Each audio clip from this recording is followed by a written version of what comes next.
Kellemes napot kívánok mindenkinek, ez az Andrew City Live szokásos hétfői tartalma, a City Skylines 2, ahol most folytatni fogjuk Sunshine Bay városának beépítését, és a mai alkalommal akkor arra gondoltam, hogy van még mindenképpen egy adósságunk, jelesül több adósságunk is van, de az első és legfontosabb talán a városi parknak a megépítése, illetve a beépítése. Egy vagy két résszel ezelőtt ide tettem egy víztornyot, ami azt fogja jelezni, hogy itt lesz a városi park, és akkor nekem most az az ötletem támad, hogy ugyan már miért ne hagyjuk meg ezt a víztornyot, ugyan kelleni fog hozzá egy út, de próbáljuk meg ezt úgy megépíteni, hogy sétáló utca formájában, akkor ez rögtön ki is tudja jelölni a parknak egy lehetséges útvonalát. Itt szépen ezt meg is húzzuk.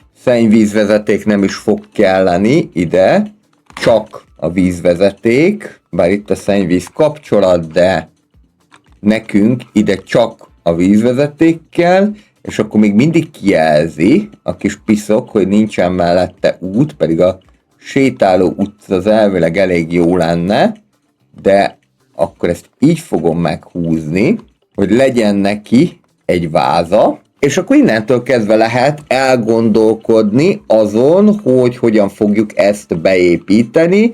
Nyilván itt most sikerült 4 részt képezni, szándékosan ezek nem egyforma részek, hiszen hogyha így osztjuk meg a parkot, akkor sokkal valósághűbbnek fog tűnni. Mindenképpen a nagy parkok közül válogatnék, és hát azon belül is azok közül, amelyek sok ember érdeklődését vonzhatják, például mondjuk rögtön az elején egy ilyen winding parkot be lehet tenni, és ide pedig nyugodtan lehet keverni a sétáló utcákat, amelyek persze úgy sétáló utcák, hogy a mentő, tűzoltó autó, illetve talán még a taxik is el tudnak menni rajta, illetve a buszokat is át lehet vezetni, ezek pedig az igazi gyalogutak, ahol valóban csak gyalogosok, és adott esetben biciklisek is mehetnek. És akkor folytatom tovább ennek a városi parknak a kiépítését, próbálok akkora parkokat keresni, amelyek jól illeszkednek ebbe a környezetbe. A cél az lenne persze, hogy a lehető legjobban tudjuk kitölteni a zónát, de hogyha ez nem megy, akkor sem esünk ezen kétségbe, akkor mindig van más megoldás, és próbálom ezeket a padozatokat is minél változatosabban lerakni. Na ez de érdekes, ezt most vettem észre, gyerekek, hogy tudniillik, hogyha akarom, akkor ezt a modern óratornyot, ezt én körforgalomként is be tudom építeni, sőt, akár ide is át tudnám alakítani ezt a körforgalmat. Na hát ezért érdemes a CS2-vel sokat játszani, mert az ember észre tud venni ilyen tartalékokat a játékban. Ez az, amit régebben egyébként Easter eggnek, vagyis húsvéti tojásnak neveztek, bár nem a CS2-vel kapcsolatosan használtuk először, hanem a Warcraft-tal, illetve a Starcraft-tal kapcsolatosan, hogy egyes pályákon föl lehetett fedezni olyan dolgokat is, amik akár szokatlanak voltak, vagy akár nem gondoltuk, hogy ilyen létezik. Minden esetre ez egy olyan érdekesség, és egy nagyon jó dolog, hogy így a körforgalmakba is be lehet rakni ezeket az óratornyokat. Ezek az óratornyok a City Stations kiegészítővel érhetőek el, és nem is olyan olcsók egyébként. Itt vannak a dekorációs elemek között, a park dekorációs elemek között, és 35 000 pénzbe kerülnek. Ezek az óratornyok viszont ahányszor csak akarod, annyiszor tudod megépíteni ezeket. Ide simán el fog menni egy hatalmas nagy park, akár egyébként, ugye van ez a leisure venues-ös neobarak is. Ezt elsősorban olyan negyedekbe ajánlható tenni, amelyek ilyen felújított negyedek, vagy régen ipari negyed volt, működhet parknál is, illetve működhet szerintem még kikötői negyedekben is. Itt tudom így nem a legszerencsésebben összekapcsolni, de valami kapcsolatot azért mégiscsak sikerült létesíteni. És akkor itt megpróbáljuk kialakítani a bicikli utakat is, és valami miatt még mindig fordítva építette meg. Na most lesz jó, hogy ne kelljen a biciklinek sávot váltania. Még itt egy picit esetleg az ember tudja egy picikét természetesebbé tenni ezt a görbületet, de nyilván ez nem egy move it mód. Egyébként a CS2-ben még nem is használtam a move it módot, mert hogy szerintem vannak annyira jók ezek az eszközök, hogy ne kelljen már a move it módhoz nyúlni, és hát ez egyre több modra így fog állni, különösen azért, mert hogy egyre több modot emelnek be a rendes játékmenetbe is. Úgy látom egyébként megjött az ősz, úgyhogy akkor most már nem árt sietni, hogy ezt a parkot még lehetőleg a teljes pompájában tudjuk átadni, mielőtt még beköszöntene a tél. Ilyen parkos részre általában én nem szoktam zónázott épületeket építeni, de ez nem azt jelenti, hogy egyáltalán nem is lehet ezzel a megoldással élni. Inkább csak azt mondanám, hogy a parkokat szeretem úgy tekinteni, mint a városnak egy ilyen élő, lélegző tüdejét, de minden más ilyen parkos épület az jöhet, ami megadja ezt a hangulatot. Meg persze a minél változatosabb fák, ezeket is lehet majd szerintem letölteni, még modok segítségével, egészen biztos, hogy ez a kínálat bővülni fog, és a fák is általában olyan modok, olyan összetett modok, amelynek csak minimális a kockázata. Ide még ki tudunk alakítani pár asztalt és széket, már amennyiben valakinek az a vágya, hogy a víztorony mellett üldögéljen, de mondjuk, hogyha teszünk ide még pár ilyen ételes bódét, akkor mindjárt szívesebben fognak ide jönni. Mondjuk úgy első körben ezt, illetve még ezt is itt be lehet építeni. Ide akár egy kisebb szökőkút is el fog férni, na mondjuk pontosan egy ekkora, és akkor itt már ilyen kis lazább, kisebb fákkal zárom le.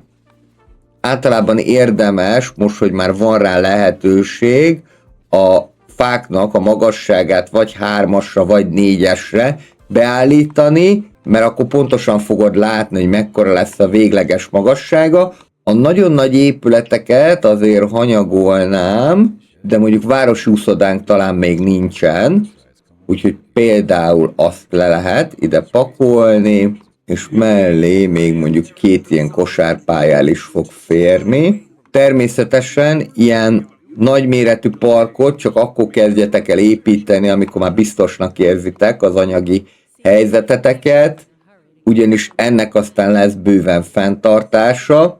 Még nem is biztos egyébként, hogy ez kellene ide, már abból a szempontból, hogy lehet, hogy van elég park egyébként is ebben a városban, de mindenképpen meg akartam egy kicsit törni az épületeknek a monotóniáját, és ezért teszem ide ezt a nagyobb méretű parkot.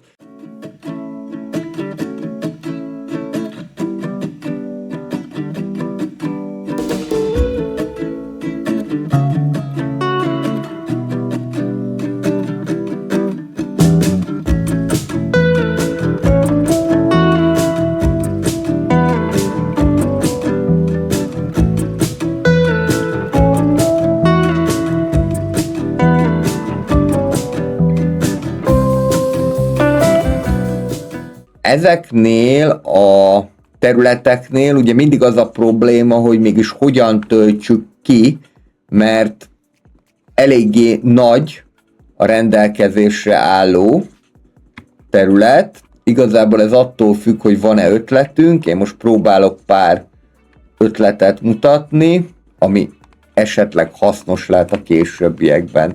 És akkor most már csak egyetlen egy ilyen negyedet kell nekünk kitölteni, vagy egyetlen egy ilyen részt, mert közben a 4 részből 5-öt csináltam. A Large City Park lesz a megfelelő választás, ez pont illeszkedik ide. Az is jó lenne egyébként, hogyha akár a parkokat is ki lehetne úgy alakítani, hogy ezzel a kattintés húz módszerrel, mint az ajzatokat, de akkor az azért azt is jelentené, hogy kevésbé kreatív parkokat tudunk építeni. És akkor így néz ki a parkunk, a városi parkunk, ahol még a víztornyot is sikerült megtartani. Nézzük akkor a többi résznek a beépítését, mert hát azért még bőven van rész, amit be kell építeni. Megnézem, hogy itt milyen stílust használtam, és akkor valami hasonlót kéne elkezdeni itt is. Itt elkezdtem Titannek a barokk épületeit használni. Jött kérdés egyébként az andrewcitylife@gmail.com-on, hogy miért nem használok többféle zónázott épületet, és akkor ezt itt meg is válaszolnám. Azért nem, mert az egy dolog, hogy megvan a zónázott épület, de nem biztos, hogy kapsz hozzá zónát is. Tehát nagyon sok esetben az a probléma ezekkel a zónázott épületekkel, hogy a zónákat nem mellékelik hozzá, hogy így mondjam, és ezért te megépítheted azt az épületet, de hogyha nem külön zónázott épületként jelenik meg, tehát hogyha nem mellékelik külön a zónát is hozzá, akkor 2 lehetőség van. Vagy külön le kell tölteni a zónát, ez inkább a City Skylines 1-es lehetőség, illetve ott nem is a zónát kellett letölteni, hanem a kerület stílust. Ez önmagában nem szerencsés, mert akkor már ott vagyunk az 1 mod 100-at csinál problémánál, hogy mindjárt 2 dolgot kell letölteni. A másik lehetőség, ami még kevésbé szerencsés, és ezt a CS2-nél szokták inkább alkalmazni, hogy azt mondja, hogy rendben, akkor valamelyik egyéb zónát fogja kibővíteni ezekkel az épületekkel. És ez azért nem egy annyira jó dolog, mert ebben az esetben akkor nem biztos, hogy követni tudod, hogy melyik épületet melyik zónához rakta be. Szóval én azokat szeretem letölteni, ahol külön így megkapom a zónát is. Na, valami elektromos zavar történt. Ebből csak az lehet, hogy itt van a probléma, méghozzá túlterhelés, szemét probléma, és még bottleneck is. Hát persze, hiszen ez az egyetlen egy kábelen keresztül kapcsolódik. Na nézzük, mit tudunk ezzel csinálni. Tudunk hozzá adni egy pótlólagos turbinát, de ez még nem lesz nekünk elég, mert egyetlen egy szálon kapcsolódik az egész városhoz. Most próbáljuk meg ezt így bekapcsolni, és akkor így mindjárt megoszlik ez a 2, és akkor így mindjárt meg tudjuk osztani az áramellátást. Ezzel szerintem csak azt fogjuk tudni csinálni, hogy ide beépítek egy alállomást, csak megpróbáljuk ezt így, mert akkor ebben az esetben már 2 helyről tudja kapni az áramot a város. Egy részről ugye innét érkezik kis feszültségű vagy alacsony feszültségű vezetékeken, másfelől pedig itt a nagy feszültségű vezeték jön, letranszformálja, és akkor tovább megy kis feszültséggel a dolog. Tehát transformátor állomás sok beépítése az célszerű lehet.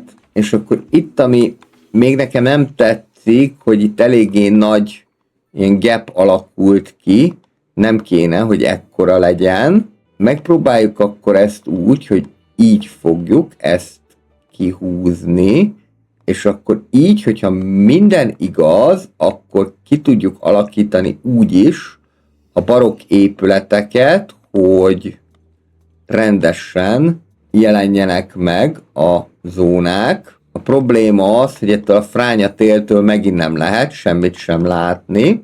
Igen, még mindig az a gond, hogy ő ezt egynek értelmezi. Most tudtam így megosztani a zónát, hogy jobb egér kattintást végeztem, és akkor így fognak jól beépülni. Itt akkor ki tudjuk alakítani a városi teret is, pár padot még beteszek, és tulajdonképpen egészen jó kis City Corner alakult ki, és ide pedig jöhet pár ilyen virágláda, azt jó napot kívánok!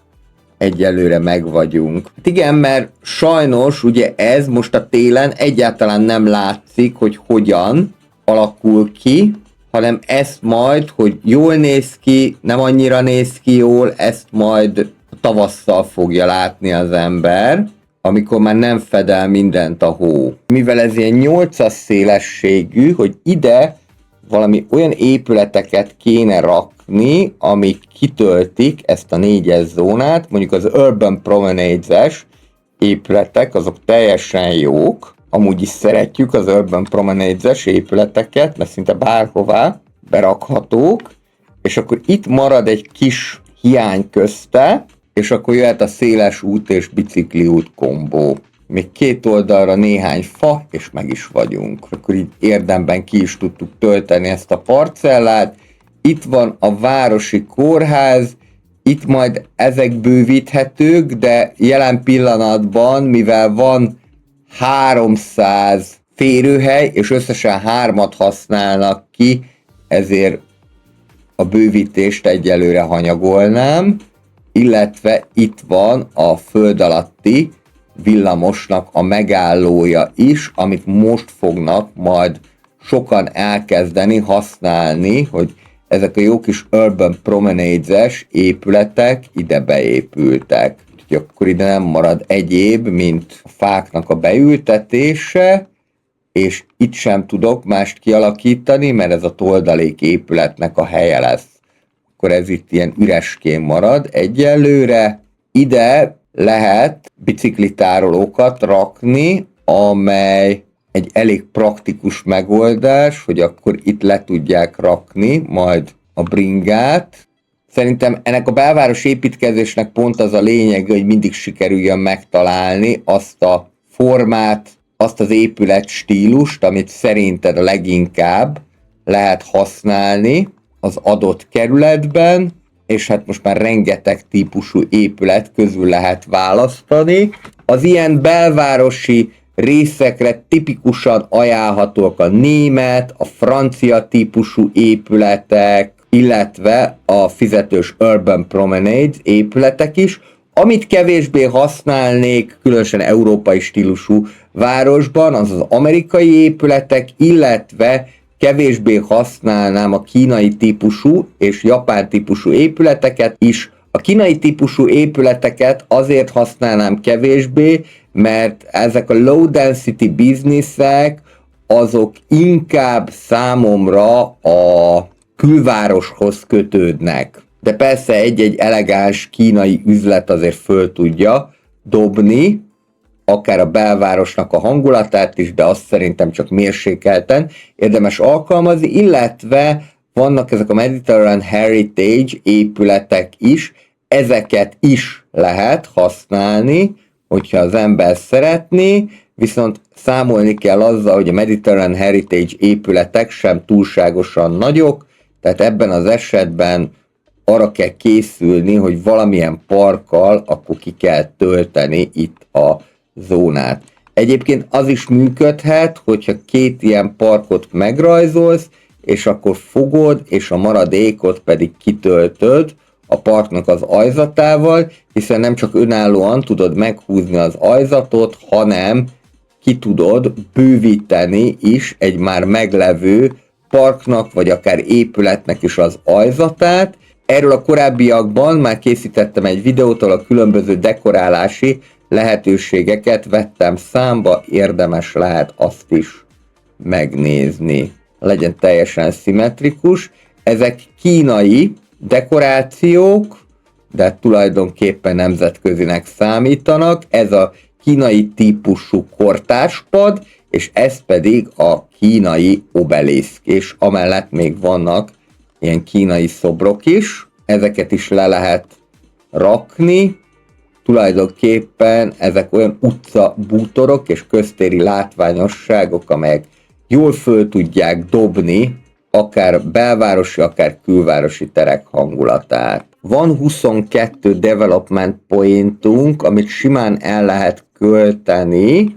Nyilván nem a rádióteleszkópot fogom ide a belváros közepére berakni, és nem is a börtönt. A központi nyomozó iroda szintén egy olyan dolog, amit inkább külvárosi környezetbe szánnék, na de a turista attrakciók azok jók lehetnek. Ja, és mielőtt még tovább megyünk, vannak ugye ezek a tornyok, ezek a Telekom Towerök, ugye hogyha ezeket hegyre építi az ember, akkor sokkal nagyobb hatással rendelkeznek, tehát hogyha tudsz keresni egy hegyet, akkor sokkal jobban tudják kifejteni a hatásukat, és megnézzük, hogy hogyan állunk iskolákból, mert ahogyan gyanítottam, mind általános, mind pedig középiskolából kevés a férőhelyünk. Az általános iskolából jöhet például egy ilyen mediterrán iskola, Mediterrán Heritage packkel elérhető, ezt ide már le is raktam, és tuti, hogy nem lesz elég ennyi, mert 3000-rel kevesebb a férőhely, mint amennyi a tényleges kapacitás, úgyhogy lerakom a toldaléképületet is, ami pedig a középiskolát illeti. Ez a rész, ez már holland stílusú, ide a kórház mellé ezt be lehet tenni, de úgy tűnik, hogy csak így fogja engedni, kivéve, hogy kikapcsoljuk a snappinget, akkor így is működhet. Az a vicces egyébként, hogy még holland típusú középiskolát sem építettem, 2500-as férőhelyen rendelkezik, és itt is nyugodtan meg lehet építeni, mind az egyik toldaléképületet, mind pedig a kémiai laboratóriumot, amely eggyel növeli 300 méteren belül a jólétet, és eggyel növeli az embereknek az egészségét is. Na nem, mint hogyha nagy probléma lenne az egészséggel, bár 62%, 128-an betegek, 925-ös a kapacitás, csak akkor azt nem értem, hogy miért nem a nagy kórházban vannak, hanem hol helyezkednek el ezek az emberek, de itt látom, hogy elég sok kórház van, ezek közül párat meg is lehetne szüntetni. Igen, például ez a francia típusú, ezt úgy, ahogy van, le is lehet zárni, és ez mehet a lecsóba, mert 14 ember miatt nem tartok fönn kórházat, és még itt van egy kórház, de itt is csak 12 ember található, valahol lesz egy nagy kórház is, ilyen kicsi klinikákat raktam le, de ez sem kell, hogy itt legyen. Racionalizáljuk itt az egészségügyet, mert hát másképpen nem fog működni a dolog, és akkor ide viszont be lehet rakni valami nagyobb méretű parkot, itt az ajzat miatt nem engedi, hogy lerakjam ezt a small parkot, de most már jó lesz. Akkor így a kórház helyén csináltunk parkot. És szerintem majd ezt is át lehet pakolni máshová. Ez már szépen elkezdett megtelni, ide meg meglepően kevesen járnak, pedig közel 16 000-en jogosultak arra, hogy általános iskolába jöjjenek.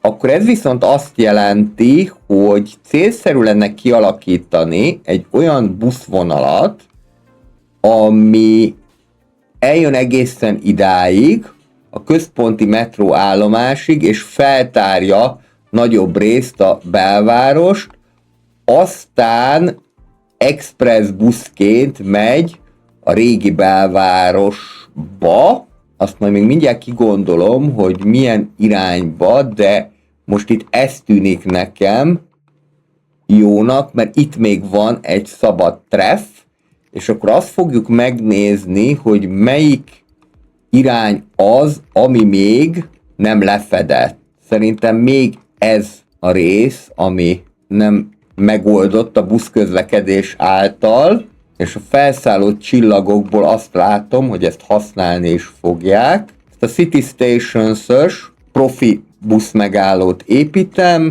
itt lesz egy kapcsolat a metróval, innentől kezdve express buszként megy tovább egészen a belvárosig, itt bekanyarodunk, feltárjuk ezt az új részt, itt akár lehet jó sűrű a megállókiosztás is, itt kapcsolódik a premetróval, és akkor ezt úgy kéne megcsinálni, hogy itt egyelőre még semmi nincsen, de tárja föl ezt a részt is, mert ezt majd itt be fogom építeni mindjárt, csak megnézem, hogy mire mutatkozik igény, és akkor így tudjuk ezt megoldani. Az az érdekes, hogy baromi távol raktam le a lakóépületektől, mégis örülnek neki, hogy itt busz lesz. Itt tudunk visszajönni egészen idáig. Ezt akár egyébként most jutott eszembe, ilyen körjáratként is meg lehetne oldani.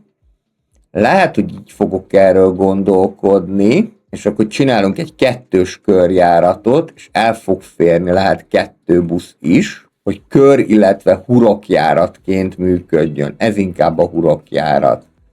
Na, kezdjük el akkor kijelölni a megállókat, tehát innét indul a központi buszállomástól, és akkor itt végig jön ezen az utcán. Ide még majd be lehet építeni egy megállót, mert itt van a premetróval való kapcsolat, valami nagyon egyszerűt majd beteszek oda, itt a rendes metróval való kapcsolat, itt átmegyünk express buszba, és itt néz ki, hogy mit csináltunk rosszul. Mindegy, most ez így fog jönni, de itt látom, hogy sikerült ezt elrontani, mert itt rossz az irány. Tehát itt ennek lefele kéne jönni, de ezt majd helyreállítjuk, most addig ne is álljál meg sehol máshol, mert ugye tudjátok, hogyha a CS2-ben egyszer megszakítod a busz, vagy a villamos, vagy az akármilyen közlekedési eszköz útvonalának a kijelölését, akkor az ott annyi volt, dolgozhatsz vele újra, és ezért inkább célszerű, hogyha meghúzod úgy, ahogyan van, és amikor már stabil a vonal, tehát lezártad a vonalat, akkor már be tudod építeni utólag a hiányzó részeket, vagy ki tudod jelölni utólag a hiányzó megállókat, ezt is átváltoztatjuk fehérré. Most látom, hogy az 1-es busz viszont senki nem használja, majd akkor lehet, hogy az lesz, ami ellentétes irányba fogja bejárni a belvárost, és akkor most kijavítom itt ezt a hibát, fogom, megnyomom, és elvileg, meg gyakorlatilag is már a jó útvonalon fog közlekedni a busz. Tehát itt van egy ilyen nagy hurokjárat tulajdonképpen, ami ebből az irányból megy be a városba, és akkor kéne nekem egy másik, ami pedig ellentétes irányba tárja fel a belváros nagyobb részét. Nézzük is meg azt, hogy hogyan lehet erről gondolkodni, tehát azt mondtuk, hogy az 1-es busz, ami gyakorlatilag senki nem használ ki. Ez a 2-es busz, melyik az 1-es busz? Hol található ez a nagyon kihasználatlan vonal? Sőt, hát itt már kihasználatlanságról se lehet beszélni, mert ez ténylegesen a nullával egyenlő, amit itt sikerül produkálni. Ilyen esetekben ideiglenesen szoktam módosítani a vonalat, és azt látom, hogy ugye ennek itt az a problémája, hogy túlságosan rövid, és ide bemegy a lakótelepre, meg így föl is tárja az, de valahogy ilyen zsákban végződik, ez semmiképpen sem jó.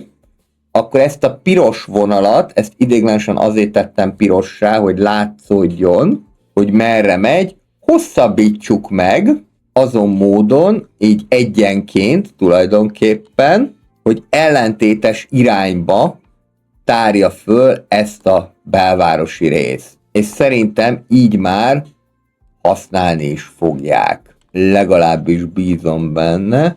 Ezt bemondjuk ide, hogy máshol legyen a megállója, ne legyen ebből tumultus, és úgy látom, hogy például ide még egy extra megálló beférne, így tudjuk megoldani, és akkor most vissza tudjuk fehéríteni ezt a buszt. Innentől kezdve akkor a belvárost, illetve a jelenlegi belvárosi részt, meg még ami be sem épült, azt két irányba tudjuk föltárni. Ez azért egy olyan belváros, ahol nem a nagy épületeket építettem meg, most valami miatt így döntöttem. Nézzük meg ezt a francia office buildinget, hogy fog megépülni, mert úgy látom, hogy nagyon jó ki fogja tölteni ezt a részt, és akkor ide viszont már tényleg jöhetnek házak is. Itt ez abszolút egy holland része ennek a városnak. Most így ezzel kezdek el kísérletezni, hogy építsük be gyorsabban a zónákat. Ez is működhet, de azért ezzel nem árt óvatosnak lenni, mert elég randa dolgokat is lehet vele csinálni. Egy ilyen kis rögtönzött játszóteret ide betolok. Azért szerettem ezeket a holland épületeket, mert nagyon diszkrétek. A francia épületek is egyébként, ezek a francia típusú irodák, és talán ez a három stílus, hogyha keveredik, akkor még nem túlságosan sok. Ezt pedig itt le lehet zárni hagyományos sorházakkal. Igen, ez az, ahol nem figyeltem arra, hogy hogyan épülnek a sorházak, és akkor ilyen összevisszán épültek, de tulajdonképpen némi összevisszaság az még jót is tesz a városnak, tehát inkább reálisabb képet fog adni neki. Na és akkor az a kérdés, hogy ide mit építsünk be. Itt ugye ez egy főiskola, ezt itt le tudjuk zárni, és megnézni, hogy milyen mértékig mutatkozik kereslet a különböző kammersálokra. Mérsékelt a dolog, de ha jól be tudtok épülni, akkor húzzuk ezt itt meg. Ugye megint csak az a baj, hogy nem érzékeli itt a zónát, akkor tudunk erről gondolkodni. Színvilágában azt gondolom, hogy ezek is passzolnak egyébként a barokk épületekhez is, illetve a holland épületekhez is. Itt egyfajta átmenetet csinálok a holland város részbe, és akkor folytatom is a holland épületeknek az építését. Ezeket a belső részeket nagyszerűen be lehet építeni. Egyébként az lenne a jó, hogyha a parkokat akár le lehetne rakni úgy is, hogy nem kéne, hogy utak kapcsolódjanak hozzá, mennyire jól tudna az kinézni, hogyha belső részbe le tudnék rakni mondjuk egy ilyen parkot. Ennek hiányában viszont meg lehet rajzolni a belső részt, ki lehet alakítani ilyen kis játszótereket, például, itt még nagyon meg se kell erőltetni magamat, hogy sok elemet rakjak le, de mindenképpen van miből választani. Play cabin. Ez micsoda, milyen játszókabin? Mit lehet itt játszani? Vagy inkább jobb, hogyha erről nem is tudok. Na, ez megint egy ilyen kis kedves terecske lett, akkor ugyanezt meg lehet csinálni itt is, illetve más az összeállítás, de akkor itt most másfajta propokat fogok használni. Egészen korrekt kis holland tömbös negyed alakult itt ki. Itt lehet folytatni a francia típusú irodaházak beépítésével.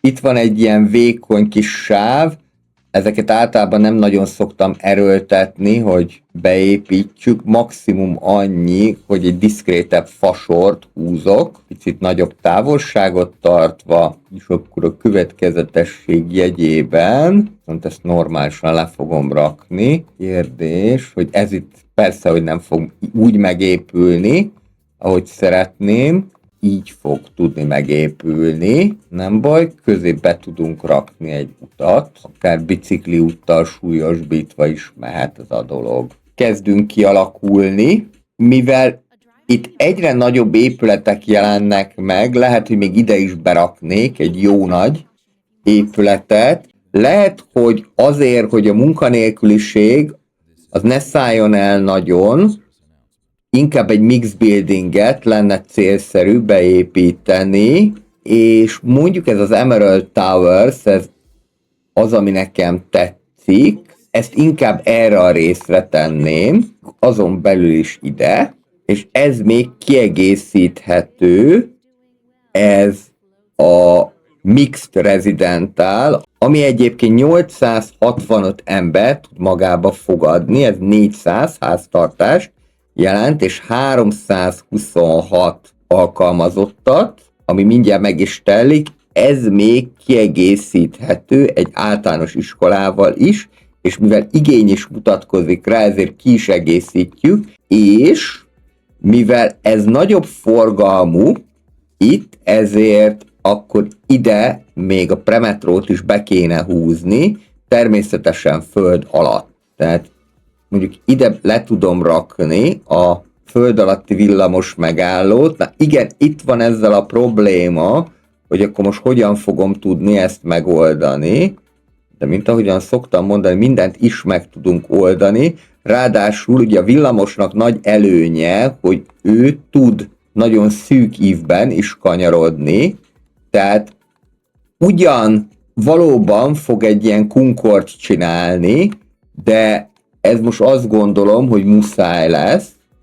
Mindjárt meglátjuk, hogy így be tudjuk-e húzni, mert van, amikor ki szokta jelezni, hogy neki az nem tetszik, de most teljesen jó. Annyit lehetne finomítani, hogyha nem lenne itt a metró, de itt van, hogy ezt még így tudjuk kihúzni, viszont mivel a metró az még most itt nem közlekedik, ezért akkor lehet azt megcsinálni, hogy ezt itt megszüntetjük idéglenesen, behúzom normálisan a villamos vonalat, hogy ne kelljen ilyen hajtűkanyarban mennie, mondjuk így, már is mennyivel jobban néz ki, már is megcsinálta a játék normálisan az útvonalat. Hát itt még mindig egy kicsit hajtűkanyaros, de ezen is lehet segíteni, mert akkor maximum hamarabb küldjük el a föld alá őkelmét, csak akkor fogok idegbajt kapni, hogyha szétrombolja a vonalat, ami már meg is történt, de remélhetőleg helyre fogja tudni állítani. Ez egyébként alapvető dolog lenne, csak most azért nem, mert miután modolom a játékot, és ez ugyancsak egy összet mód, ez a föld alatti villamos, de azért ez is tud érdekes dolgokat csinálni. És akkor így tulajdonképpen már teljesen elfogadható ez a dolog, és azonnal helyre is állította ezt a részt. Ez itt akkor az Emerald Towers, vagyis a smaragdtornyok. Megálló. Olyan szép elnevezés ez, hogy smaragdtornyok, hogy én nem is nagyon erőltetném az átnevezést, és így akkor itt is meg tud állni a premetró, ami pedig a rendes metrót illeti, azt most visszaépítjük, és csak annyit kell csinálni, hogy elsüllyesztem egy picit, és így meg is vagyunk. Aztán csak nehogy az legyen, hogy még mondjuk valami harmadik vonal is bejön, mert akkor az megint bonyolítja a dolgokat. Szerintem még ezt a részt itt most beépítem, megnézzük, hogy ide még mit tudunk tenni. Ide akár simán egy nagyméretű irodaházat is el tudok képzelni, ha lenne kereslet az irodákra, de nincsen, de majd előbb-utóbb az is megjön. Lezárhatjuk ezt ilyen cul-de-sac-kel, és akkor csak nézzük meg, hogy mit tudnak ezek a mixed housingok. Közben be is sötétítek, megmutatom, hogy a téli Sunshine Bay, amely most már több mint 72 000 lakossal büszkélkedhet, hogyan is néz ki.